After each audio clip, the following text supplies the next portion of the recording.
Meron akong ganun. May argument akong ganun sa mind ko. Paano ba naging pastor ang isang pastor? And then, syempre marami tayong kakilala mga pastor, mga kaibigan, ganyan.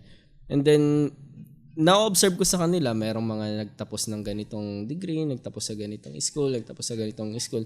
And then, nagkaroon na naman ulit ako ng katanungan, what if hindi ka magtapos sa ganong school? Tatawagin ka kayang pastor or magiging pastor ka kaya? And then, yun yung katigasan ko. Tinatanong ko kay Lord. And then, sabi ko kay Lord, Lord, kung tinatawag mo talaga akong maging pastor, bago ako, magiging pastor muna ako, bago ako pumunta sa Bible school. Yun yung sabi ko sa Panginoon. Kasi Lord, Natiyak ka muna na tinatawag ka ng Lord bago ka Opo, kasi ayoko nun eh. Parang nasa isip ko na magiging pastor lang pala ako kapag nakagraduate ako ng Bible school. Paano pag hindi?